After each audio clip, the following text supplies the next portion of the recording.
Okay, good morning, everyone. I'm calling the Audit and Risk Management Committee to order.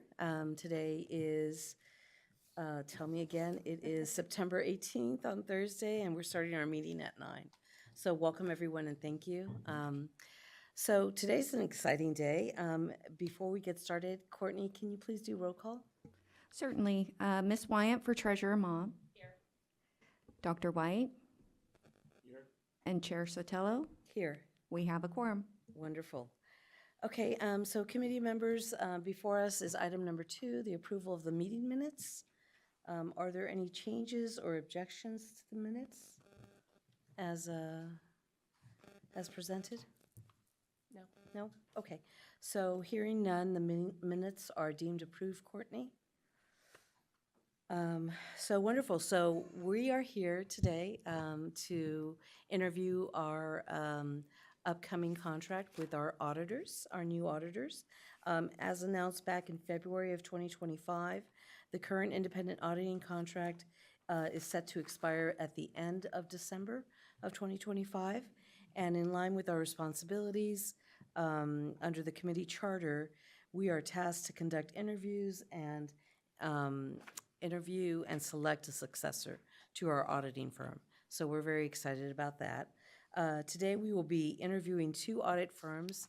Eide Bailly is here, and Macias, Gini, and O'Connell, also known as MGO. Both firms are here in the audience. They will be given the opportunity to deliver a brief introductory presentation, which you guys have a copy of in your packages. And that can last anywhere from 3 to 5 minutes. It's their choice. And the introductory remarks will not be included in the final scoring. So it's really just a sense of who you are as a company, who you are as individuals, whatever you'd like to focus on during that introduction. Following the presentations, we will proceed with the structured interview consisting of 1 to 8 questions.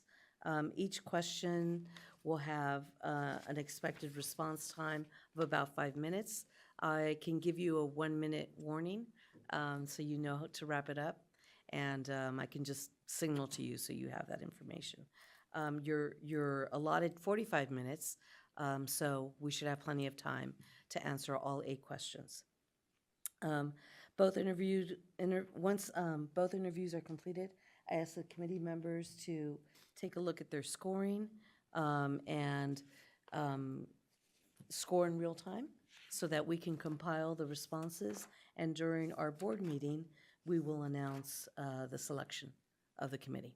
So it's kind of real time. You being selected, the firms that is actually selected,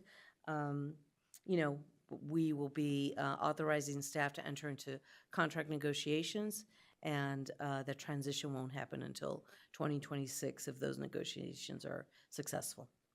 So with that, I think we can go ahead and get started. Being that we are very fair-minded, we're just doing alphabetical. So while this is a public meeting and the other firm is invited to stay under professional courtesy, if you'd like to, give your competing firm some privacy, that would be great, but it's ultimately up to you. So with that, we're going to go ahead and start with Eide Bailly. And as you are coming up to the table, I wanted to acknowledge the great work of Oksana and Sandra and the staff. They have done a stellar job of preparing this process and really informing the committee from day one of this process. So congratulations for all the great work, and this is really a culmination and a testament to your dedication. So thank you very much. Yeah, when it goes green, then you'd be good to speak. Wonderful. So if we could start with just an introduction of who's at the table, and then we'll turn it over to you for your brief introduction presentation. I'll start with Kevin Smith, audit partner with Eide Bailly. Chris Matika, Senior Audit Manager with Eide Bailly. Kenali Sukasam, Audit Partner with Eide Bailly. And I'm Carly Ransom, a Senior Manager with Eide Bailly. Okay, we can do the next slide. Thank you. And these are our introductions. As I mentioned, I'm Kevin Smith, audit partner with Bailey. I've been with the firm for a little over 30 years and practiced in this industry for 20 years with Housing and Finance Association. Also, work with other government entities. And again, I'm Chris Matika. I'm a senior manager with Bailey. I've been with the firm tick over 14 years. My two main industries that I have focused on in the entirety of my time have been financial institutions and housing agencies, so kind of little symbiotic relationship there. My current clients for housing agencies include Alaska Housing and Finance, Idaho Housing and Finance, Minnesota Housing and Finance, and I assist with Utah Housing and Finance, Iowa Housing and Finance, and South Dakota Housing and Finance. Good morning, everyone. Again, I'm Kenali. I am a local audit partner here in California. I have over 20 years of experience in performing audits for local governments. I also specialize in performing single audits. My typical clients range from federal expenditures of $100 million to $1 billion annually. And I'm Carly Ransom again, Senior Manager. I'm based here out of Sacramento. I've been with the firm for 15 years now, and in that time, my focus has been on conducting, planning, managing financial statement audits, single audits, as well as agreed upon procedures for state and local governments. This is a snapshot of our firm as it currently sits. We're in the top 20 in the nation and have been there for several years and plan to stay in the top 20 accounting firms. We have 50 offices located in 17 different states, and here in the great state of California, also in Sacramento and throughout the state, we have offices. We also have great experience in governmental entities, including housing and finance associations with 1,200 government entities that we do work for. And more than 3,500 staff, with 300 of those staff serving government entities. Next slide. And this is just a snapshot of the housing and finance or similar agencies that we audit. The first 9 on that list are similar to this organization, housing and finance associations. As Chris mentioned, we're affiliated with several of those. And I personally partner Idaho, Alaska, Minnesota, and Washington. And I have also helped with Iowa, and we just acquired Utah, and I've helped consulting with that one. So very involved in housing and finance associations and other housing authorities throughout the country. Now we can proceed to the questions. Thank you very much for your brief presentation. I appreciate that. Welcome to Sacramento. So the first of 8 questions is really focused on the transition period. How would you basically handle and manage and ensure an orderly transition with the prior auditor? Yeah, I'll take that one. So, we understand how important smooth transitions are, especially for bringing on a new audit firm. So our goal is really to make sure that that transition is as seamless and low impact to your team as possible. So you'll be working with a team that has very deep experience in managing those transitions and those onboardings of new firms. I think one of the most important things that I've found, because we've worked through this many times, is that direct and open communication is one of the most important things as part of these transactions or transitions.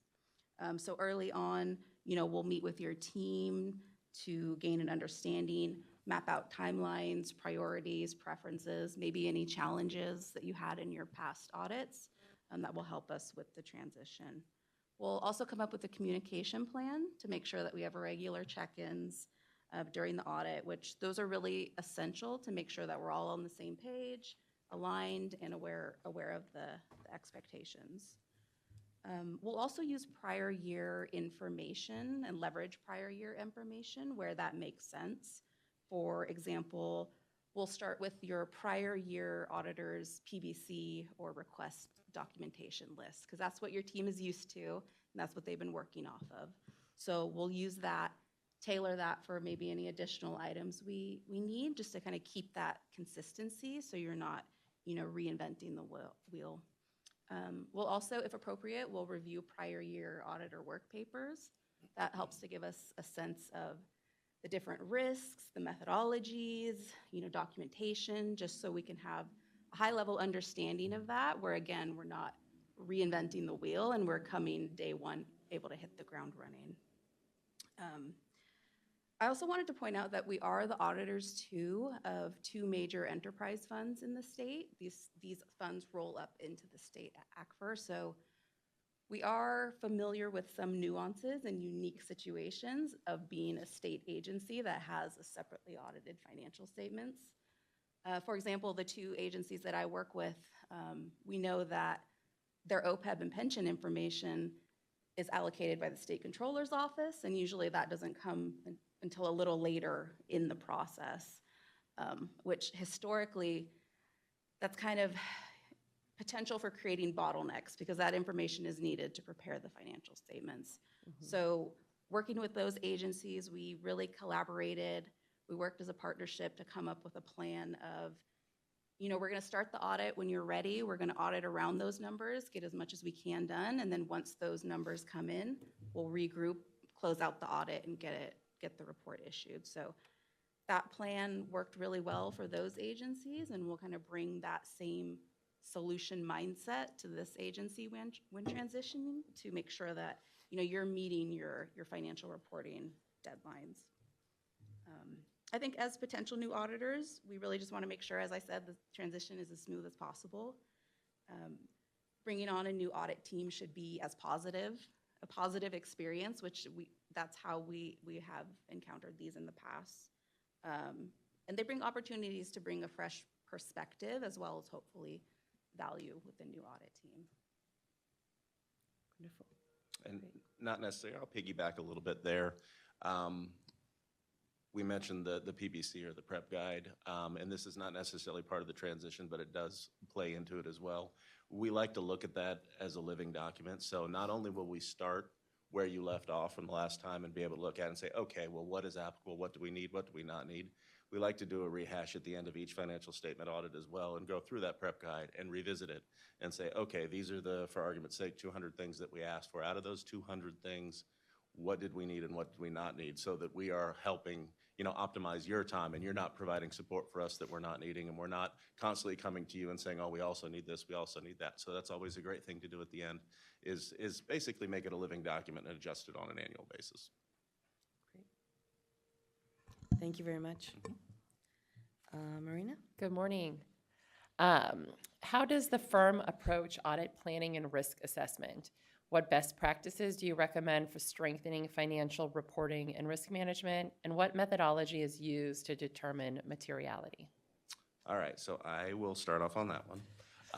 Our audit structure is similar to, I'm sure, what you've seen with your predecessor auditor and all independent auditors out there. We like to break down the financial audit into 3 phases. First would be planning, second would be interim field work, and then the third would be year-end field work.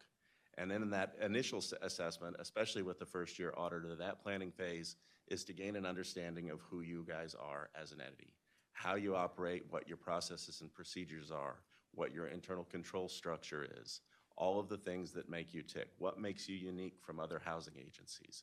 What makes you different? What are the little eccentricities that make California housing California housing? That is done first, and once we gain that understanding and we have that foundation, and again, that will also be predicated off of reviewing predecessor auditor work papers, reading prior year financial statements, all of that good stuff to gather that information. As for risk assessment, like any independent audit firm, we do a risk-based audit, right? No audit firm can come in and audit 100%. We'd be here year-round. You'd hate us. As far as that risk assessment goes, we bank on industry knowledge, current clients that we have, previous clients that we have, and the current industry and situation that is happening right now with housing and finance and with government. Risks specifically tend to cater around those that have significant estimates. So for a housing agency such as yourself, you're going to have OREO. Well, that's going to be a significant estimate. You're going to have an allowance for loan loss. You have some derivatives and some swaps. You have various things in there. You have Now there's compensated absences to take into account. Those are the PERS and OPEB that we previously spoke about. There are all those various areas that require assumptions, calculations, and estimates. We're gonna center our risks around those areas because they are typically the higher risk area. One other area that I didn't mention, recognition of federal revenues. When you have federal expenditures and revenues, that schedule of federal expenditures and the recognition of those revenues and the cutoff of that is also a risk area that we tend to look at pretty heavily. And we're gonna design our testing procedures around those areas and risks. Best practices for strengthening financial reporting. As I also do, I said banks and credit unions. You know, I spend a lot of time of my year doing fiducia work, which is basically a Sarbanes-Oxley version for banks. And they use the COSO framework. So I'm a big fan of the COSO framework. Constantly analyzing the areas of your entity that you believe are risky. Looking at those 5 COSO areas, developing a plan, looking at the tone at the top, looking at the information and communication, the control activities, the monitoring, all of that, making sure that you're staying up to date and current, and also utilizing Eide Bailly as a consultant and as a resource. We're here for you. Reaching out, say, hey, new standard came out, or we were looking at this department and we were wondering how we could strengthen our controls here. That is exactly what we're here for as a firm. We want to be the first people that you think of, you know, when you have an accounting question. That's what we're here for, is to pick up the phone and be a consultant for you. And then as far as materiality, I, of course, am not at liberty to say exactly how the calculation works, nor do we know exactly how the calculation works. Our National Assurance Office keeps that on lockdown. But it is a risk-based calculation off of total revenue and total assets. And that is how materiality is calculated. And for an enterprise fund that presents a singular fund on the face of the financial statements, we operate off of a single wide government materiality. Anything to add? Okay, wonderful. Dr. White?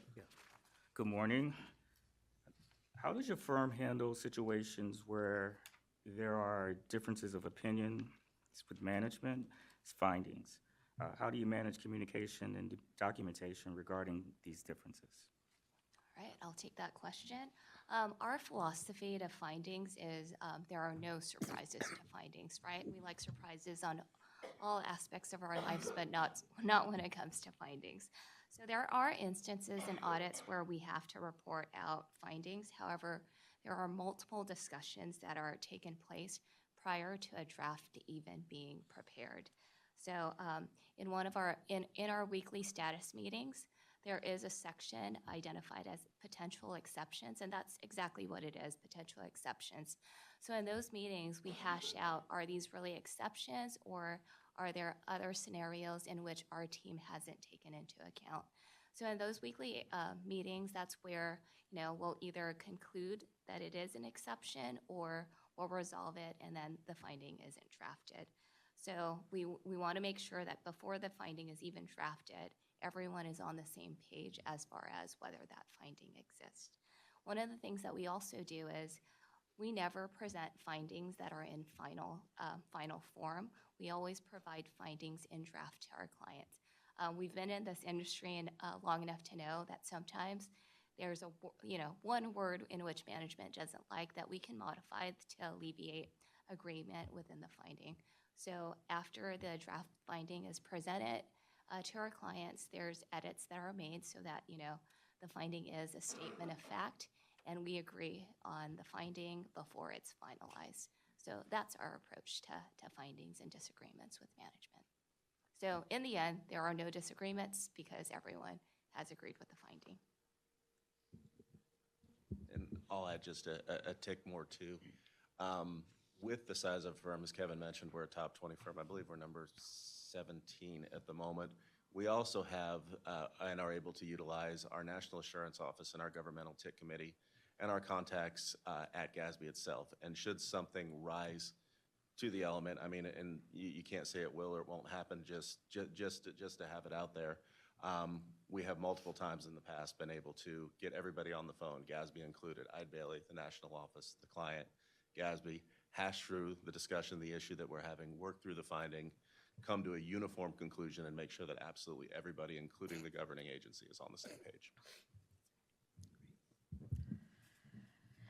Thank you. You've mentioned that you have several housing finance organizations on your roster and your client list. So can you describe for us specifically the framework as you approach this line of business? And maybe give us some examples? Yes, I'll start that with kind of the first part of the question, and then Chris will kind of conclude on the other part. But in our introductions, we did talk about the industries that we practice in, and one thing that for me personally, a few years ago, I did practice in the financial institution industry, and then kind of gravitated more to this housing and finance, and so that background has helped me, as I look at the finance part of that and the loans. I do have memory of those audits, and Chris practices in that extensively throughout the year. And I also do other governments and single audits, as we have all mentioned, and so great experience in housing and finance associations. Thanks, Kevin. Yeah, and again, I work in financial institutions and housing agencies year-round, so I'm looking at loans, I'm looking at allowance, I'm looking at OREO, from banks, small banks, community banks, smaller housing associations, larger housing associations. As far as the approach for the housing associations, we kind of do a hybrid model. We do understand very much so that you guys are a governmental agency, and there are all the bells and whistles and hoops to jump through as far as that is concerned. But there are a lot of elements to you that don't fall in line with traditional government. You guys make loans. Those loans go bad, you foreclose on them, you repossess houses. You have all these other things that, if you look at it side by side with a bank or a credit union, are very similar. When family member or someone asks the difference between, well, what's the difference between like a housing agency and a bank? Is like, well, one issues debt to fund their loans, and the other, goes out and buys deposits and shares. So from that perspective, the planning approach and the audit approach is very similar to the financial institutions with the hybrid of that government. We actually specifically tailor our audit programs with elements of both because we know you guys are so unique. So our planning and our understanding of that, and again, the risk assessment and detailing around those significant areas and those areas that maybe other governmental entities don't have, necessarily play into our approach and play into our audit technique. And of course, one of the big portions of it with loans, we're going to send a lot of confirmations for loans because, be it multifamily, be it single family, be it first-time home buyer, down pay assistance, second mortgage, whatever it is, that's going to be a big portion of it. And then, of course, those estimates, but I won't reiterate that. Just one additional note related to that, as he talked about, the uniqueness of Housing and Finance Association related to GASB. We find, and that's the reason we have such a great relationship with GASB, and our National Assurance Office can visit with them, is not everything that you do fits GASB. And sometimes there's a bit of an argument, with that some of it should be FASB and should follow FASB. And so we have a lot of discussion with GASB on reporting in this type of entity, and have a great relationship with them to resolve those things. Thank you. Ms. Wyatt? What are some challenges you faced in past audits, and how did you resolve them? Are you familiar with the work of CalHFA? And if so, what would be your areas of focus for the CalHFA audit? So I will start on that one again. One of the largest challenges, and it's not unique to us, it happened to everyone, but when COVID struck, we mentioned Alaska Housing and Finance is one of our clients. Well, when we went through this process and we won that client, the whole world shut down. And in year one, we never got to meet the client. We never got the opportunity to be here like this and meet them. We never got the opportunity to go on site. And this was also at the very beginning of when everyone was learning how to do audits remotely and electronically. So that was a steep learning curve, but we persevered. We went through it through constant communication, through due diligence, constant back and forth with the client, making sure that we were always on the same page, making sure that we, each of us was understanding what we needed out of the other, making sure that deadlines were clear, that expectations were clear, and that everything was going to be met. And by the time we got to the end of it, it was one of the best audits that they had ever received, and that was a tremendous, victory, a little feather in our cap there. I was like, wow, we never even met you guys, and this went amazing. We met and exceeded all expectations. Then the next approach, let's see, are you familiar with the work of CalHFA Housing and finance, insofar, yes, we've read your financial statements. We understand the programs that you guys administer. We understand, in general, housing and finance agencies, they, like I said, are structured around whether it be first-time homebuyer plans, loans, second mortgages, down payment assistance, multifamily housing, low-income housing, various different grants and programs. And again, that is what our audit is structured around as well. And then the areas of focus, and again, I won't go into too much detail because I've talked about it in the risk assessment process, but the main areas of focus are going to be those significant estimates and what we deem to be those significant risks. And again, federal program recognition being one that's not necessarily an estimate, revenue recognition.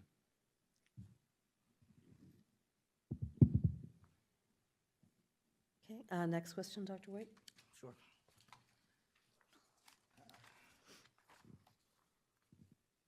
So how does the firm manage client relationships?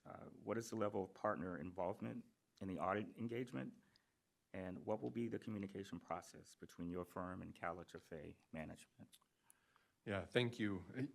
We take every client very serious, and they're an asset to us. And so that communication is, in that relationship, is very important. And as already has been mentioned, sometimes, our communication, it has to be open. And our communication is not only with the partner, but it can be with any member of our team. And we welcome that. But also, know that internally we are communicating, and we know. As we've been going through, the process of Housing and Finance Agency audits right now, we have 3 of them due this next week, and Chris and I talk every day. And we communicate every day and have for the last month on the status of all those audits. And so our communication is daily. With the client, we leave that up to you. If you want a check-in call every day, we will do a check-in call every day. If you just prefer email, we'll do email. But if you prefer Teams meetings, we'll do Teams meetings, and we at least at minimum want to do weekly check-in calls, as Kanali mentioned. And so communication is very open. Also, we like to note that the communication isn't just during the audit time. There's 3 or 4 weeks that are scheduled, but communication is all year. And if we don't hear from you, you're going to hear from us during the year on just quarterly check-in calls to see what's going on. Is there anything we can do to help? Are there any questions? Implementation of new pronouncements is very important, and we want to be proactive in those things. So we want to hear from you about that implementation and how we can help in that process. And so partner involvement is always there. We want to be involved. Yeah, as Kevin mentioned, we're involved with you throughout the entire year. One of the things that our clients find very, very beneficial is once we have access to information, we're sharing it with the clients. So right now, everyone knows the compliance supplement hasn't been issued. So we have been in communication with our clients because, some of the single audits are due, by November. We're letting them know ahead of time so that they can let their board know that, hey, we can't issue it because the single audit compliance supplement isn't issued. So we want to be proactive. Also, if there are GASB pronouncements, everyone loves GASBs, right? Because it's getting trickier and more difficult every year. But if there is a pronouncement where we find that it might be difficult for the client to implement, we're getting ahead of, during our planning meetings, we're identifying, what it's going to take, the level of involvement. We do have a huge advisory department. So for some of our clients in which, they don't have the capacity to implement the accounting pronouncement in-house, they can use our consulting division to help with the implementation of those accounting pronouncement. We're very beneficial that we have access to that department because it can keep the independence. Because, you don't want the audit team to implement the pronouncement and then, later on test their own implementation. So we have that level of division because the size of our firm is so large. So I feel like those are some of the beneficial items that most of our clients like. We're not a gotcha firm. If we know that there's something that is unique that most of our clients are not currently implementing, we have conversations months, years in advance just so that our clients can be prepared, so that when implementation is in effect, it's not an automatic finding. And then I'll just, one last little bit there. I may or may not have a sibling who works for a Big Four firm, and I may or may not have been asked why I went to work for Eide Bailly.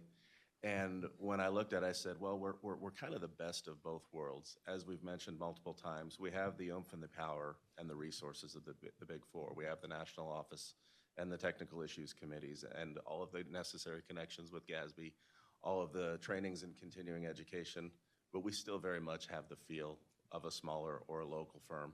And that comes into play with exactly what Kenali and Kevin have been talking about with client relationship and partner involvement. Our clients are our assets, and you are important to us, and we are here to pick up the phone and help you with whatever it is that you need. We want to be advisors, not just the person who comes in and crunches the numbers and does the debits and credits. Thank you, that's very helpful. You've answered some of my next question already, but if there's anything that you want to add. Basically, how will you ensure staff consistency and knowledge retention for current and evolving state and federal compliance, including HUD regulations, because those are critical to our programs, also GASB pronouncements, as you talked about, and then the uniform guidance on federal grants? Sure, I will start there as well. With the staff consistency, so be it out of the Boise office, the Sacramento office, whatever Eide Bailly office it is staffed out, we do have a central core group of senior associates and associates that have specialized in governmental and specifically in housing and finance agencies. And Eide Bailly, we give all of our staffs it kind of goes back to college, we call it a major and a minor. And those are the two main industries that they focus on. And we do have a core group. We have a 5-year senior and a 3-year senior in our office and multiple over other offices. That this is what they do, this is what they know, this is what they understand. As far as staying up to date with all of the regulations, back into my financial institution background, I think I do 8 HUD audits for banks and credit unions. So I'm intimately familiar with all of the HUD programs, all of that. I've had plenty of fun and not fun phone calls with HUD. But we have a deep understanding of that as well. We have an entire financial institution group that is dedicated to those HUD regulations and rules. We also have, obviously as a firm, we have internal CPE requirements, and for that group that does the housing associations and the HUD audit, there are specific annual HUD trainings, there are specific annual GASB trainings, there are specific annual uniform guidance trainings, which they are required to attend. We also do monthly assurance network updates as a firm, going over any new pronouncements, FASB or GASB. So while it is public accounting and we cannot promise that it will be the same staff on the job every year, because inevitably people will leave and new people will come in, we believe that the system and the development process that we have ensures that that consistency remains, whether it is a new person or it is the person that you saw last year.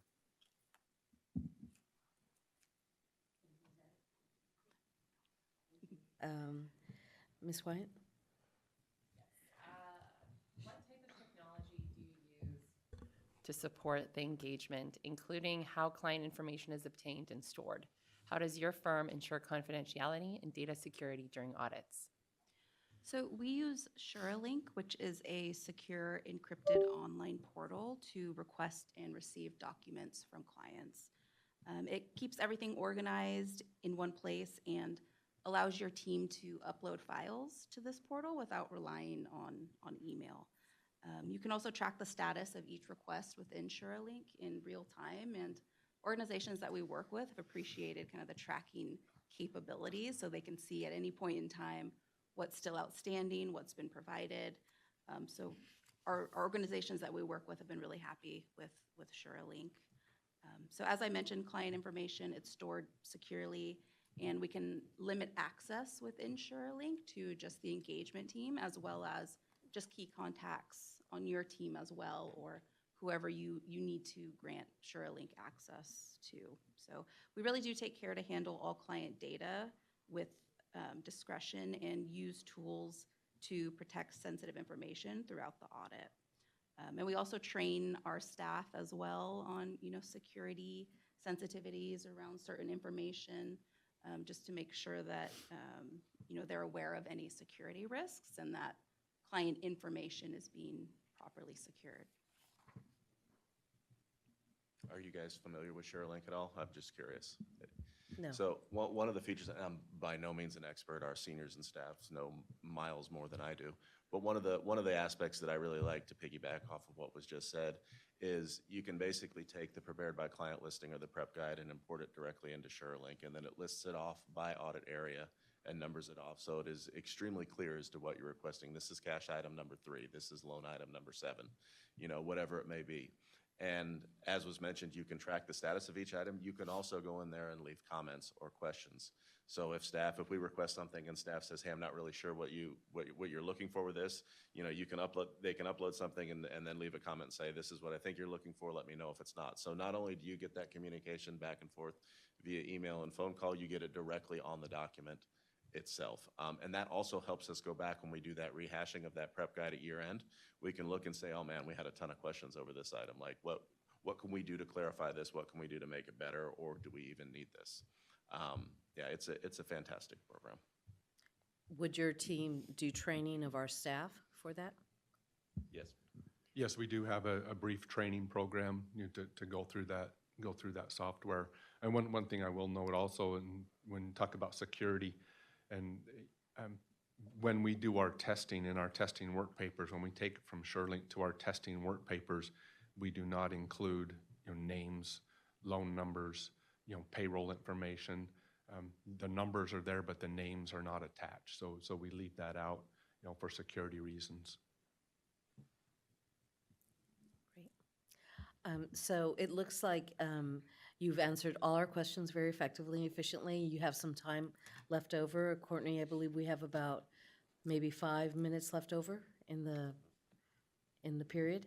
So why don't we give you an opportunity to do a closing statement for us, and just wrap everything up. Maybe answer questions that we didn't ask you, and anything else you'd like to tell us about yourself, about your firm.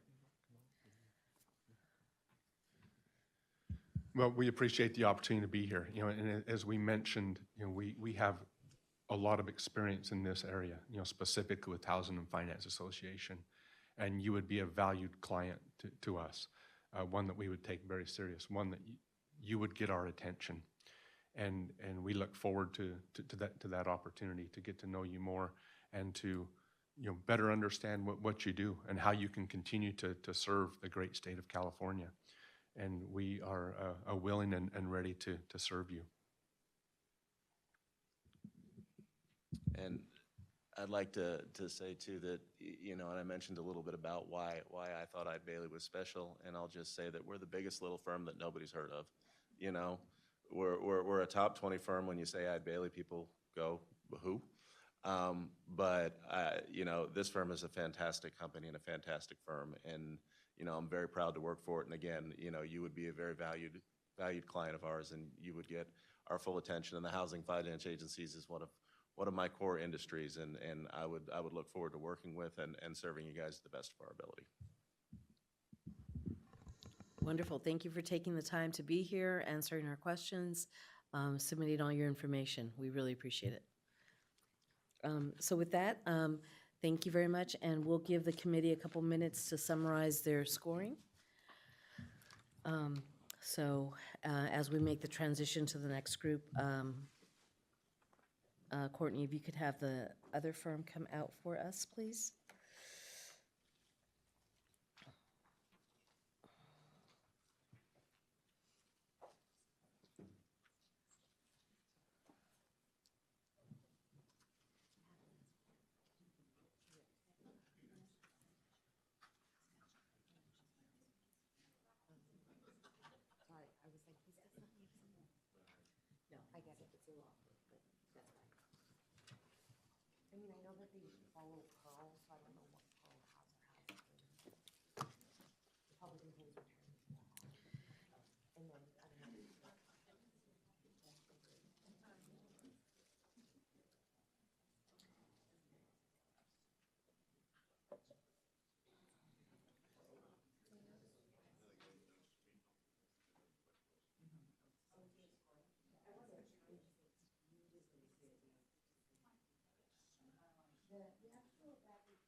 Wonderful. I think we are all set.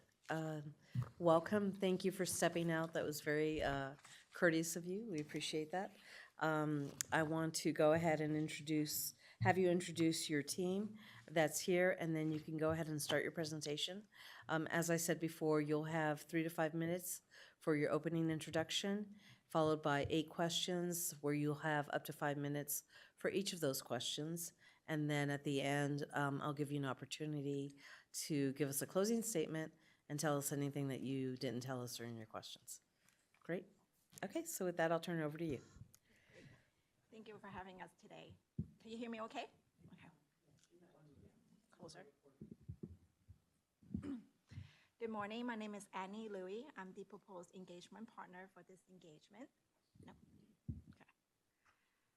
I have over 20 years experience doing government audits and consulting services. I'm physically based out of our Bay Area office, but I do come up here a lot to our Sacramento office as well because we do a lot of work with the state departments and also the cities and counties. So I'm happy to be here and turn it over to Russ. Good morning. I hope I'm close enough there. My name is Russell Robertson. Craig Harner was originally proposed on this engagement. He had some prior engagements he had to attend. So I'm stepping in this role as technical reviewer. That role consists mainly of, at the end of the engagement, reviewing all the work papers, the reporting. For myself, I have over 18 years of state and local government experience dealing with larger counties and cities and larger local governments. And so I'm looking forward to the chance of working with your staff and management, and thank you for their time and opportunity to present to you. I'll turn it over to John. Hi, my name is John Waller. I'm a senior manager here at MGO. I've been with MGO for over 12 years now. I work in the state and local government practice full-time, doing both advisory and assurance type engagements. For my role here, I'm proposed as a senior manager in the engagement, which is your main point of contact with management to oversee the audits, and working with Alex and the team, and then reporting up to Annie on a day-to-day basis of the activities of the engagement. Excited to be here. It's nice to meet you all. I'll turn it over to Alex. Thank you. Hi, my name is Alex. I've been with MGO for 7 years. I'm also in the Bay Area, but find myself up here in Sacramento frequently, going to visit A's games and the rest. But on the day-to-day engagement, yeah, I'll be working alongside John to facilitate the day-to-day operations. Thank you. So very quickly, we have a presentation prepared for you. I know there's a lot of materials in there. We went through everything because I do believe that the questions cover some of the materials that we wanted to highlight. So first of all, if you haven't heard about MGO, we are founded here in Sacramento. Our founding partner saw that there was an opportunity in serving governments because, like at the time, Big Four was really focused on commercial entities and big government was kind of like their downtime services. So he saw the opportunity and founded a firm serving governments.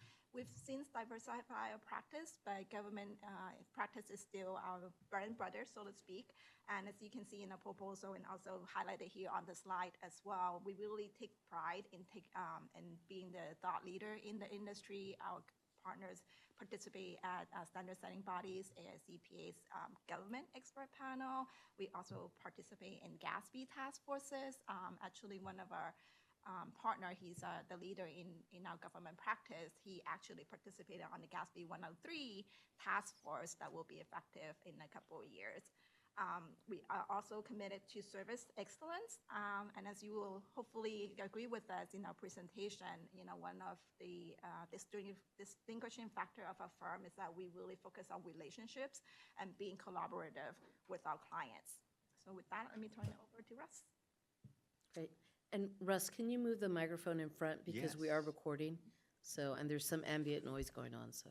Is that better? Yes, thank you. Okay. I guess we can go to the next slide. Yes. So as Annie was saying, SLG is more than just a service line for us. It's one of our core identities because we were founded upon that initially. So our experience in governmental audits, especially with the similarity funded as the CalHFA is, we believe that we can bring a continuity, especially with the large governments we do serve, the experiences we do have in the housing and finance authorities or agencies, and with those that have large debt portfolios and investments and similar to your agency, we feel we can do accurate and compliant audits with minimal disruption in your daily activities, with minimal questions, reducing the burden on your management and staff, and then we can provide more strategic insights and recommendations to improve your operational performance. Great. So we're right at about the 5-minute mark for the opening presentation. So we do have a copy of your presentation. So we'll look at your additional slides, and maybe at the closing, we can go through those 2 slides. Okay? So with that, we're going to go ahead and start the questioning, if you don't mind. So the first question is, talk to us about how you would utilize a process for an orderly transition from the old auditor to your firm. Yeah, I'll take that one. We've gone through several of these transitions from successor to predecessor auditors, and we integrate those tasks in our audit plan from the start, in order to avoid any delays in the audit process.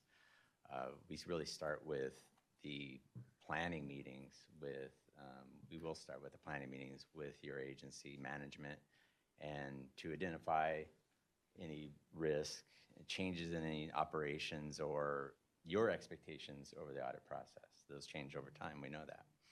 So going through gaining that knowledge and coordinating with the predecessor auditor, we will access or obtain access to the prior work papers through the normal audit requirements and through your method and your RFQ.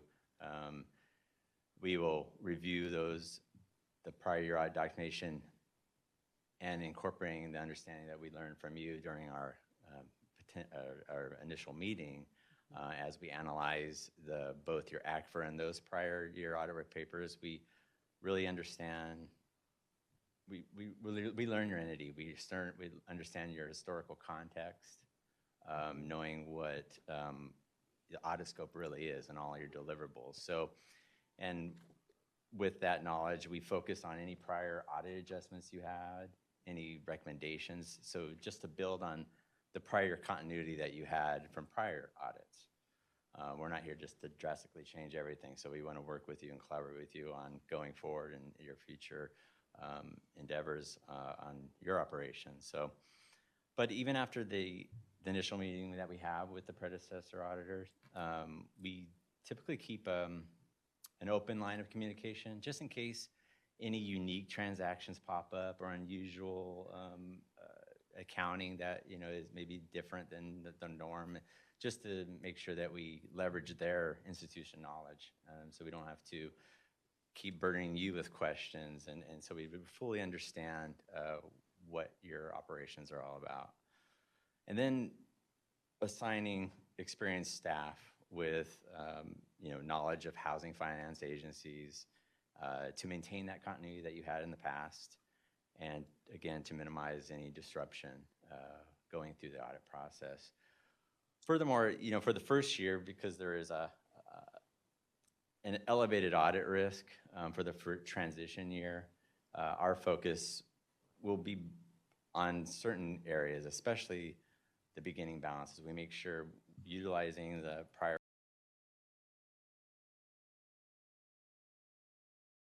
spoken to before, we have representations on a GASB. Our government practice leader, David Bullock, he himself sat on task force for the task force for GASB 103. So he's been addressing questions with our clients on implementation as well. So those are just the types of routine inquiries that we really do welcome to have throughout the year. Like I said, we don't want surprises. So you don't let surprises. We understand what that feels like. The more we can have those discussions throughout the year to plan forward, the better we can in preparation for the financial statement audit as well as your single audit as well. Great. So you've addressed elements of the following question, but there's two main parts to the question. One is, how will you ensure staff consistency? And the second part is, how will you ensure knowledge retention for current and evolving state and federal compliance? As we know, HUD is very important to the work that we do. That's changing and evolving, GASB pronouncements, and the uniform guidance on federal grants. So those are two different questions. So MGO has dedicated public sector audit teams with housing finance experience specifically. We have a deep bench of professionals with decades of experience. I think we can see here we have decades of experience even at this table that have long served not only in the industry but at the firm itself. And all of us are cross-trained as well to ensure institutional knowledge for our engagements are retained as we go through different engagements. Our firm also fosters a culture of mentoring and knowledge sharing as just part of our daily workflow, as part of our culture of our firm. So junior staff are typically paired with more experienced professionals, and we also conduct regular internal reviews to really ensure that there's continuity of knowledge and understanding of not only our audit process and internal discussions, but of our clients' institutional knowledge to ensure that that continuity does take place. So that we found this not only supports retention, as again evidenced with the level of years at the firm at this table, but it also ensures that transitions are both smooth and that they're very well supported as well as we transition with new clients. As far as training, MGO conducts mandatory trainings for our team members on topics that include such things as you mentioned and we've mentioned, new standards, new GASB pronouncements, any new regulations, any changes to uniform guidance on the federal award side of the house. Our firm practices, or we also participate, as Annie's also mentioned, in standard setting bodies, which include GASB and AICPA.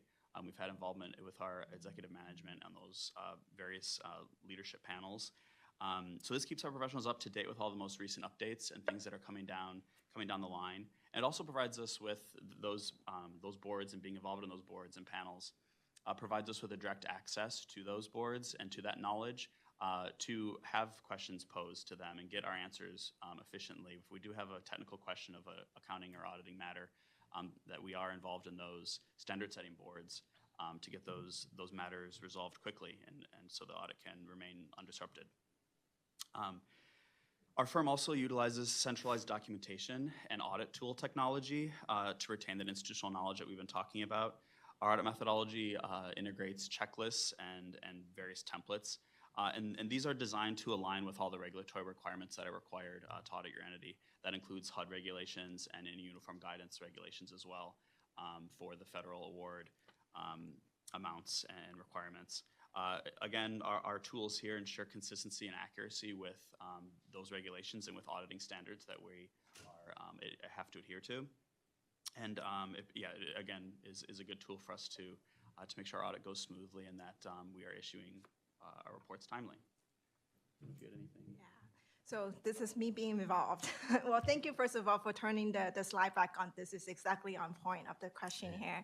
But just some statistics that I do want to highlight is in terms of staff retention, the structure that we have built, what John had described, really help us to retain staff. All of our government practice partners have been with the firm for over 20 years, except new partners, of course, but all of us have been with the firm for over 20 years. Management have been with the firm for at least 10 years or more, and then supervisors and seniors about 5 to 7 years. So you can see that we don't have a lot of turnover in our government practice, which is great because it does help retain that knowledge. And, government is just different from commercial entities. So having that understanding of how governments operate, specifically state agencies and many of the large local governments that we work with do have this, some of the same focus areas or issues in terms of loan receivable, your debt portfolios and whatnot that will do help us to have that foundational understanding of how your agency operates, and then hopefully get to collaborate with you and management on the specifics for the audit process. Great, thank you very much. Ms. Wyatt? Great. Lastly, what type of technology do you use to support the engagement, including how client information is obtained and stored? How does your firm ensure confidentiality and data security during audits? Yeah. We also leverage technology and strong security practices to deliver efficient, reliable, and confidential audit services. So we use Citrix File Share, which is compliant with SAA 16 protocols. So this is our typical share file software where clients will upload and deliver their client participation schedule files, and then we can download them as well. ShareFile also integrates into Outlook, so if clients don't like to use our ShareFile system and email is preferred, email can also work for a secured method of communication, those same data files. Then we also have IDEA and Data Snipper. IDEA is really a product of Caseware, and it's a really good program. It uses Python. It helps it works well with Microsoft Dynamics, but if the IT environment doesn't allow for us to obtain the data from Microsoft Dynamics, then we can always divert back to CSV files, Excel formats, and still accomplish the same goals that we would have done with IDEA if we had a direct line of communication with the system, or if we use a step in between, such as CSV file. Then moving forward, we have Data Snipper, which is our automation tool. It's got great document matching. It can do some control procedures for us where we review that the agency did indeed approve the invoice. So it's got some great tools in there as well to help with our audit efficiencies. Then there's Caseware, which we use for our actual financial statement presentation and the way that we actually construct our financial statements. And that's also where we store all your guys' CPS items and where we retain our own internal documentation on those CPS items. So each one of those CPS schedule items we will review in detail as a team, and then it usually goes through our QC process. So that's how we ensure that the data is safe throughout the entire process, and how we use our audit tools and technologies to help deliver efficient and clean audit results. Right, and what that means to you is that, we know what we're doing, and your data is secured with us because we do go through security trainings internally, at least on a quarterly basis. All our staff go through IT security training. Alex described all the different tools that we use, and what it means to you is that, you can have that comfort level with us that your data will not be accessed by unintended parties. The data transfer as well as data storage is secured. And a lot of the technologies that we have now enable us to communicate with each other real time, with you real time. So, we focus a lot on the share file, which is what our document management system is, so that you can see and we can see in real time what has been provided today, what the different versions are, and very big on version controls, that could be an issue. But all of that is tracked, and you can see in real time, so that we all have the same understanding of what information may have been provided or may be still missing. With some of the technology that we have, we are able to save a little bit of time in doing the audit. Traditionally, we might have had to go through timesheets, invoices, and that could be a day's worth of work just for one test day. With some of the technology we have, we are able to cut down some of the paper processing time, and that allows us to really focus on the substance of the audit, really having that conversation with you on understanding question, this doesn't look right, this doesn't look to have followed policy, what is the story behind it. So really enabling our people to focus on the substance of the transaction, and then working with you, like I said, to really understand how does this make sense in relation to the operations. So, technology does help us. Unfortunately, there's still a lot of work with the audit process, but we do think that we bring better value to the audit because we are now able to focus more on the substance on the transactions. Wonderful. Thank you. So I appreciate your answers and your thorough answers to the 8 questions. You have the option of going through the last 2 slides in your presentation that you didn't go through, or you can give us a concluding statement that talks about anything that we didn't ask you about. So it's really up to you. You have about 5 minutes to wrap up. Thank you. I'll start off. I don't think we need to cover the last slides because give yourself a check mark. I think we hit the points that you had asked because those are the things that have come up with many of our clients as well. And we understand sometimes an audit can be a little bit intimidating. We hope to change that perception. I don't feel that you guys think audits are that way, so I'm glad that's a really good start. But I really do hope that we can work together, collaborate with you, and have the opportunity to better understand your operations beyond what we see in the financial statements. Yeah, I just add that, we base our engagement on collaboration, and really we're advocates for our clients because we do have access to those boards setting entities. We give the point of view from the client's perspective where they may not see that because we have access to both. So we're really here to service and serve you and get the job done accurately and effectively, but also to work with you and getting to where you want to be and your goals that you have.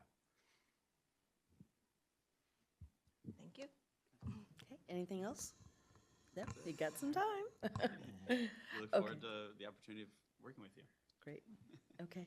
Well, thank you very much for coming out and participating in our process, for submitting all the paperwork that you actually did, and for going through our grueling 8 questions. So I appreciate it. You're welcome to stay. Like I said, we will be announcing our recommendation to the overall board during our next meeting, but that's about, it starts at 11, so it'll be about an hour from now. But thank you very much for your time. Thank you. Thank you. Thank you. So, why don't you say, and then we'll give you guys the scoring. So, let's get a couple minutes to just finalize our scoring, and then we are going to go back to the agenda and move through it quickly. We're about half an hour ahead of schedule, which is great. So let me give you a couple of minutes to finish up your scoring, and then we'll go from there. And from staff perspective, you're just picking up the scoring sheet, not any of our notes, right? Okay. Because you wouldn't be able to read our notes anyway.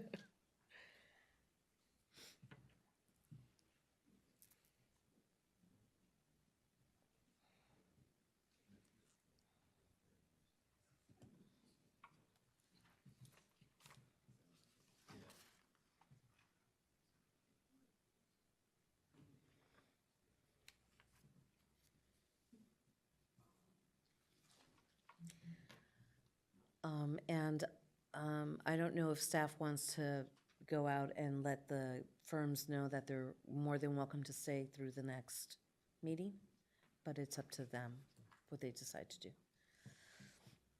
It would be lovely to see them both, but it's fine. Yeah. Okay, so it looks like we're kind of finishing up. Courtney, is there any public comment on this agenda item? If any members of the public would like to make a comment, please raise your hand to come forward. There's none at this time. Wonderful. Okay, so we'll give ourselves just about another minute to finish up our recommendations. And then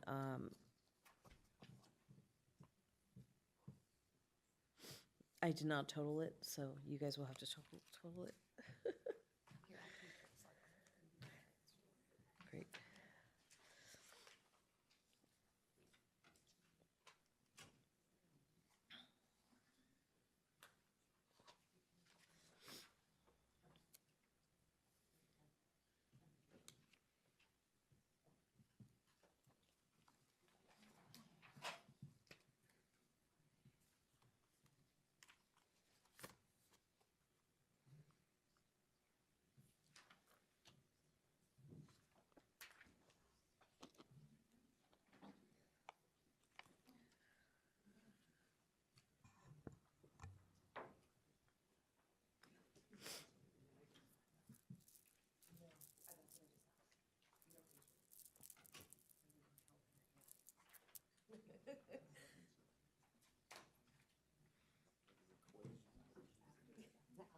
Oh, my God. The algorithm.